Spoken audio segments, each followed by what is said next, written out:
administrator, and is a senior fundraising and senior fundraising positions in Canada. He's responsible for raising over $190 million Canadian. So, as you can see, he's a very useful person to have about. I have actually experienced Guy's speeches and keynotes before, and I can say that I was personally incredibly inspired by his amazing approach. And I'm sure you're all going to get a great deal out of the session this afternoon. So without further ado, I'd like to introduce Guy Mallabone.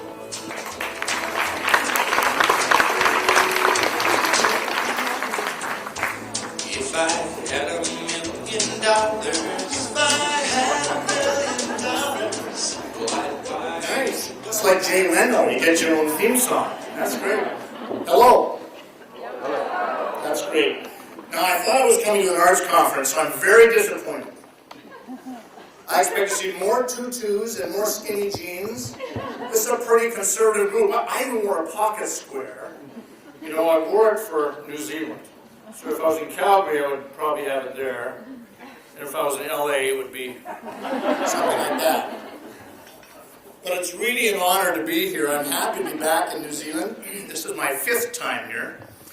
And brought my wife over this time to Australia, but I tried to drag her across an extra 3-hour flight, but she had to go back to work in Canada. So I'm sorry, I didn't get her here this time, but I will next time. It is a delight to be here. I have 45 minutes with you, and I want to talk about something entitled, It's Okay to Ask. It's okay to ask. But I want to begin with some perceptions. I hate this podium. I'm going to be tied to the podium here. I want to begin with some quotes, and you're going to know a lot of the names behind these quotes. I put them up on the screen here. And I want to begin by sharing with you some of the things that I've heard others in New Zealand say about the arts sector. If you look at the back of arts programs, you see the same names over and over. The younger generation are not taking time to participate. And it's not only the young, says Sir James Wallace. I don't see any of that coming back to the arts. He's quite definite about his opinion. Dale Mace says, I don't think younger people in their 30s and 40s, are as engaged. They're buying the $40,000 artwork, but they aren't going along to those events or being involved in supporting them.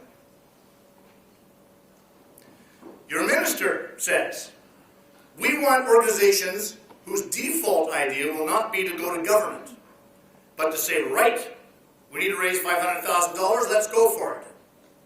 The idea is not to replace government funding, but to grow the pie. Stephen Wainwright says, one way to remind people more broadly of the many good things of philanthropy is to specifically help organizations feel more confident in this territory. Some New Zealanders feel a bit yucky about making the ask. That's true. That's true. Simon Bowden says, I don't think New Zealanders are being invited in a very effective way. And I don't think the arts community is geared up to do that effectively. It's all about improving that ability with the arts community, asking in a dynamic way, and maintaining and growing those relationships. So how do we invite you to ask in an effective way? Well, we need to build a new approach. I apologize for introducing the concept of more pillars to you, but I have 4 pillars I want to introduce to you about asking. Now, a little bit about my background, just before we go on. I'm a fundraiser. That $190 million campaign that Kath referred to was one campaign. One campaign. In my estimation, I've raised probably just in excess of $1 billion. Philanthropically, as part of teams. Philanthropically raised, not government raised, philanthropically raised. And remember, I come from a culture that's not unlike New Zealand. I don't come from the great American philanthropic tradition. I come from Canada. That's that country to the north of the U.S. And so our tradition is not unlike yours. But we need a new approach. And so I'm going to share a couple of concepts with you. If you want to explore these concepts in greater detail, come to the breakout session at 2:15. All right, 4 pillars. What are they? Perspective, barriers, effective cultivation, and asking. Those are the 4 pillars I want to talk about. So first of all, I want to speak to you about what I think is a critical, fundamental mandate for board members, volunteers, your boards. You see, not-for-profit organizations were set up And they have to focus on this thing, an equal sign. Boards are the governors of your mission.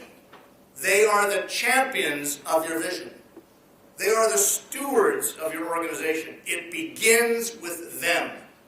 If they don't get it, it's going to be difficult for us to engage in finding resources to deliver to our mission. You know, our organizations don't exist to raise money for themselves. They exist to raise money for the wonderful things that you're doing, the amazing missions that you're involved with. Because I want to share a bit of a shocking news break with you. Government funding is not a growth industry. It's not.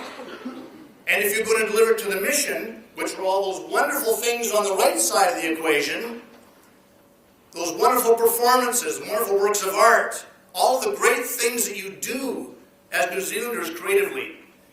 And I'm envious of the culture. It's a fantastic, thriving culture. If you want to drive to that mission, it requires money. Money. It's not a dirty word. Money equals mission. If you're going to deliver to mission, it starts with money. Now, is it going to all come from the government? 81%, I think, is the average funding for organizations, arts organizations in New Zealand that comes from government. The average philanthropic contribution to your organizations is 3%. 3%. Shame on you for not giving people in your communities the chance to support your work. That's the way I look at it. Shame on you. Shame on us. We need to give people a chance to support the good work you're doing. It's about money. Find money and let's celebrate your mission. I want to talk about this wonderful picture, passion. We know a couple things about major donors. We know a couple things about people that give larger amounts of money than normal. They give, first of all, for passionate, emotional reasons. Secondly, they give for rationale. So I found it interesting. We talked about the equation this morning on equity. It was emotion plus rational thinking. I would encourage you to keep that in mind always. Sell the emotion of your work and then the rational. And you'll get people to join you and want to come forward and support your work. Passion. Donald Kelney, a neurologist, says the essential difference between emotion and reason is that emotion leads to action and reason leads to conclusions. What a dry thing that reason leads to. So it's important and not to dismiss anything that was said this morning. It's critical to understand our segments. It's important to be able to draw those conclusions. But I want you not to forget what is the core about your work. This sector thrives because it's got passion inside it. So sell what you have, and that's the emotion, and people will get attracted to you, and they'll want to support you. Second thing I want to talk about is barriers. Now, it's interesting. I've been doing workshops throughout the country. I've just got back from Christchurch, and we did one in Auckland. Last November, we were here in Wellington. I've been doing several in Australia as well. And I put up the following slide as part of my workshop. So imagine you're in my workshop. You're with me all day, by the way. And I ask you to look at those 4 tools. A measuring tape, a hammer, a saw, and a screwdriver, and I have you identify which of those 4 tools best describes your communication style as a fundraiser. And then I ask you to stand up and to go into the corner where I have a picture of that tool. So everybody stands up, and they're all excited, a little nervous. They stand up. Do you know which tool grabs the largest percentage of the population? I'll just put you out of your excitement here. It happens to be the measuring tape. The smallest group is what? It's the hammer. Always. If I've done this presentation 150 times in 40 countries, it's always the same. Be it 80% of the crowd, all crowded around the measuring tape, a few brave screwdrivers, 5 or 6 saws trying to explain why that's a critical communication tool, and 1 or 2 hammers. Now, it is important when we're building relationships to have all these tools in our tool belt. So the point of this exercise was to say, look, you begin by measuring and trying to understand and understanding your population and your constituency groups. And the good work we did this morning, and you heard about, fantastic information. That's all part of our measuring tape philosophy of life. And you need it. It's like Myers-Briggs, okay? No one style is best. But there comes a time when you need to have a little hammer. And I'm not talking about to bang them over the head to open up their checkbook. I'm talking about to drive to present the opportunity. Remember, shame on us if we don't give people the chance to support a great mission. Okay? Now, you can't maybe read all these, and I'm not going to expect to do so, but generally speaking, there's sort of 7 key barriers that tend to get in our way when we're talking about raising money. Now, I'll just read them out to you. First is lack of focus. Okay, self-discipline. You know, am I really going to get down to business? Because there's this vortex over here that sucks the life out of us as arts administrators. It's called meetings. And it just sucks all life out of us. The second one is perfectionism. Well, I want to make sure they're going to say yes before I ask for the gift. Well, I've got news for you. We don't know that all the time. You put the ask on the table, you wait for the response. Lack of resources. True. It's true. It's return on investment. We need you to invest in the profession of raising money to support your mission. Fear is a big one. I'm worried they're going to say no to me. That's a legitimate fear. But they're not saying no to you if they say no. They're saying no to this particular time, this particular opportunity. Timing. Timing is a big one, particularly in the global financial crisis that we're all enjoying and lavishing in. Conflict, inner conflict, trying to deal with the demons that some of you have and that I have had that says, no, government should be doing this. This should not be our responsibility as arts administrators, as boards, as artists, and distractions. These are common barriers to asking. Take a look at them and engage in barrier busting. Let's get rid of them. Okay? Culture. Here's a couple questions I'll ask of you. You can have your own private survey at your table there. I think I've got 6 questions here. Does your organization embrace the philosophy of cultivating prospective donors one-on-one? Do you embrace that philosophy? Building relationships one-on-one and bringing them closer? We heard from the folks this morning that engagement is best done one-on-one. How about this one? Does your organization promote a development culture that fosters the building of meaningful, individualized relationships? Do you actually seek out people that support your organizations and attend your organizations and are saying to you, I like you, and you reach out and bring them closer to you? Does your entire board, staff, and volunteers understand that the ability to raise money is related to the impressions and messages that they give to every single constituency group out there?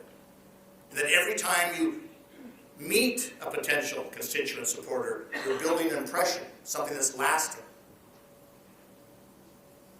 Does your organization have a structure that will allow the tracking of initiatives? Do you have a database that will actually allow you to track relationships? Here's a good one. Does everyone involved in your organization have the opportunity and feel the desire to become a donor? See, my philosophy on this is pretty cut and dry. We must be donors to our own organizations. It begins with you. It's almost impossible for us to invite others to join us if we're not there first. And the same goes, and more importantly, goes to our boards. So when I hear a board say, but I give my time, Guy, my response is always, thank you. But I need you to give a gift. And I'm not talking about a size of gift. That's a personal decision. You make your own choice. But be a donor. Be a donor. Do you know what philanthropy actually means? Anybody have an idea what the actual word means? Philanthropy. It means love of mankind. Simple. And we've translated that over time to be, you demonstrate your love of mankind by giving your own time and your own resources. Are your donors respected in your organization?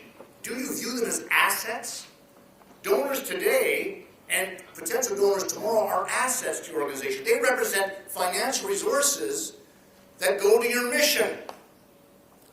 Shame on us if we're not inviting those assets to take part. I didn't know our relationship was supposed to be going anywhere, says the cartoon. I'm reminded of a conversation I had with some of my fundraising team a while back, and I asked them a question. I said, what is the most important thing we do as fundraisers? One shy hand went up the back, and he said, well, we need to build good relationships. Now, he said that because he knows I'm a believer in relationship-based fundraising. And I said, absolutely. Relationships are critical to good fundraising. But is it the most important thing? No. Relationships are important. Relationships with your organization are critical. Audience development is critical. Relationships are important, but you build them for a purpose. The purpose, when it comes to fundraising, is for them to give money to you. Because money leads to mission. Relationships on their own are just relationships. Okay? 5 moons. I had a different picture up here of 5 different kinds of moons, but they told me to change it for this audience. So I did. I have 5 moons. And I want to tell you, there comes a time when we need to ask ourselves the question, when is it time to ask somebody for money? Now, I'm not going to go into this slide in great detail. I'll do that at 2:15. But I am going to tell you that there is a methodology to how we raise money. And the 5 questions we always want to ask ourselves when we're getting ready to ask somebody for money comes down to these 5 things. And while I say it on one side of my mouth, try and get these moons into alignment, try and get answers to these questions by building interactions with your donors. On the other side of my mouth, I'm saying, don't wait for these moons to get into perfect alignment. Because if you do, you'll fall into one of the barriers and you'll be looking for an excuse to delay. So here are the 5 questions. The amount. How much are we going to ask the donor for? Do you notice? Now, for many of you, this is going to be a real paradigm shifter. I'm not talking about direct mail here. I'm not talking about telephone conversations. I'm talking about mano a mano, me and you, and I'm going to ask you for $5,000. Would you give it to me? Keep asking, he says. He says, keep asking. It's professionally putting the opportunity forward to someone who's becoming close to us and letting them know what we can do with the mission in our organization, how we can advance the good work that we're so excited about, if you would consider making a gift of $5,000.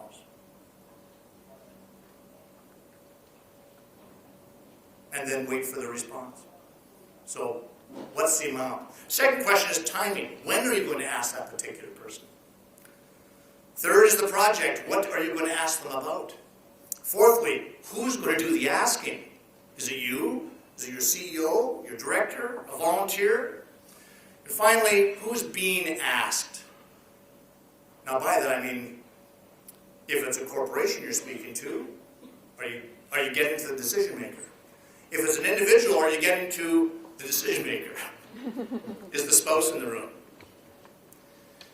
Something you should be aware of, and I don't have the exact statistic here, I've been trying to find it and I can't find it for New Zealand, but I can share what the statistics are in Australia and Canada and US. You should be aware that corporate giving in Australia is 1/8 the size of individual giving. In other words, individuals give 8 times more than corporations. In Canada, it's 11 times more. In the US, it's 13 times more. I simply want to point this out to you because if you are engaged in sponsorship or philanthropic fundraising, they're 2 different things. Don't just line up to the doors of the corporation. I'm talking about the bigger pie. Individuals. People in this country a terribly philanthropic country, by the way, New Zealand. People who want to be engaged, but you haven't asked them. Okay? Here's an interesting picture to share with you. This is an actual picture. I just want to give you a sense of what sometimes we'll talk about. We call it the donor pipeline, which simply says on the far left-hand side of this picture is a list of the people we think are going to give us some money. And on the far right-hand side of this donor pipeline are people who have actually said yes. You can see there's quite a lot of leakage. For every 45 names or so, this is in my last organization, we were getting about 5 people say yes. Now, there's better news. The second bar to the right are the people that we actually asked. For every 15 people we were asking, we were getting 5 people say yes. So we were getting about 1 yes for every 3. 1 yes for every 3. And I will tell you from my own experience that generally when you start a program of raising money face-to-face, your numbers will be better because you'll start picking your low-hanging fruit will be your first ones. Okay, so the message here is you're not going to get everybody to say yes right off the bat, but you're going to get a good response. Don't be fearful. Asking, building a plan. You know, you can't be effective at raising money unless you actually approach us through the lens of having a plan. So I want you to take a look at your organization and decide how are you going to put this into action. Just by show of hands, just want to get a sense of the room. How many people here have a dedicated resource to raising money philanthropically in your organization? All right, I'm going to, just hold your hands up, I'm going to estimate there are about 25, 30 hands in the room, okay? So let's call it 10% of the group represented here. 250 people, 25 people represented. It's about return on investment, right? Remember, I used to work for a university. We were in the middle of our campaign. It was a $145 million campaign. I was pretty excited about it. It was doing very well. We were ahead of schedule. And my president said to me, we're going to audit the campaign. I got nervous. That's a terrible word to use. What have we done wrong? So we had a firm come in, and they audited our campaign, and they said that we were leaving too much money on the table. So I thought about it for a minute, and I kind of got excited. That means I could ask for more bodies. So I went to my president, and I said I'd like to ask for 3 more positions. 3 more full-time positions. I held my breath. And this is what Dr. Rod Fraser at the University of Alberta said to me. This is his quote. As he pointed his finger right at me, he said, "Guy, your reputation and mine will not be made on the number of dollars that we save. It's going to be made on the number of dollars that we make for the work that we do here at the university. You rethink your plan." And he pushed my little piece of paper back across the table. What was he telling me? What was he saying to me? You're saying you didn't ask for enough. Now, that's quite an enlightened CEO. So I went back and recalculated. I looked at the relationships that we were not building, that we had started to build but hadn't manipulated it well enough, and I asked for 10 positions. And he said to me, "Guy, I don't care how many fundraisers you have, because it's about not how many bodies you have raising money, it's about how much money you raise. It's about the return on investment." So as you go back to your organizations, ask yourself the question, what could the return on investment be? Because government funding is not a growth industry. And as government funding decreases, and folks, it's going to decrease, what are you going to replace it with? And how's your mission going to be affected? I'll share a story with you. I was in Italy 6 weeks ago, and I was meeting with 32 vice chancellors. I want you to imagine this. They were gathered fearfully in a room as the minister of their education department announced them that their funding was going to be cut 26%. Now, you've been following the news. You know that Italy's having some trouble. So it was a fascinating bit of human nature to watch the reaction from these 32 vice chancellors. The largest group, they sort of fell into three categories. The largest group, about 20 or 21 of them, puffed up their chests and they said, no, we won't allow this to happen. Government has a responsibility to fund this sector. We must and we will change their mind. Well, I wish them luck, but it's going to be an uphill battle. And I'm not saying you abandon that conversation. You work at it. But there was another 8 or 9 of the group in the room, and they were more pragmatic about it. They said, well, the cuts are coming, we'll have to cut our mission. Sad. They were already getting out the instruments of death. They were going to cut the budget by 26%.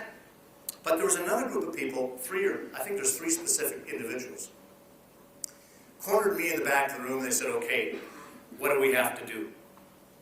What can we do to raise private money? What can we do to get others to support our mission? And it's taking off. So, which group will you fall into? Which group will you fall into? Let's not wait for outside forces to define how your mission is going to be affected. And when I say mission, I mean the work that you deliver. So let's get at it. So have a plan. Have a strong advocacy program with government. You should always have that. Be prepared to manage your budgets effectively. You should always do that. But your responsibility as board and individual CEOs, management, is to find ways to get resources for your mission. Always. A board creates culture. A board and the decisions that they make, they help create a culture. A culture helps sustain action.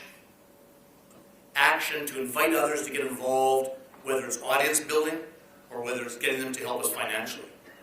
Culture sustains action. Action drives results. If we have a plan, we have action, we can drive results.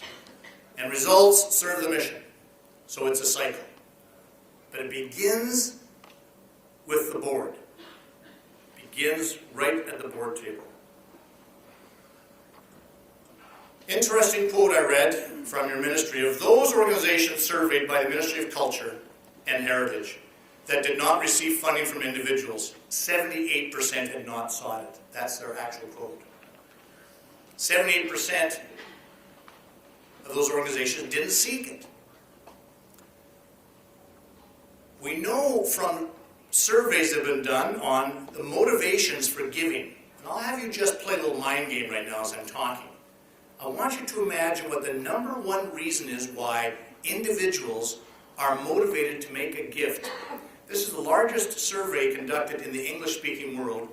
It surveyed 1,200 donors. The number one reason, they ended up surveying 39 different motivating factors. And the number one reason, it mirrored a survey also done in the US and one done in Germany.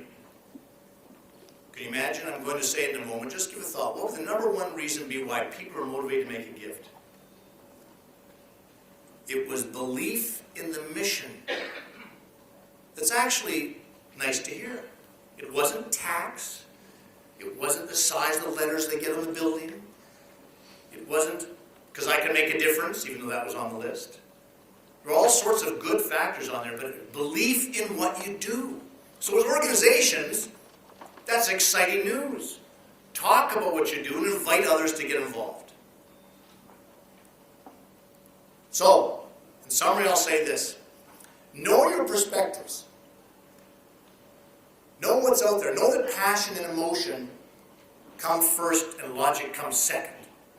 Get excited about talking and inviting others to come and be involved in your mission. Beware of the barriers. Which tool did you fall into? Beware of procrastination. Engage in effective cultivation. People give money, this is a truism, people give their money to things in their life they are closest to. That's a truism. I want you to think about that in your own life. You give it to yourself. You give it to your children. You give it to your spouse, your partner. You give it to the disease that took your mother's life. You give it to the ballet that you took when you were a youngster.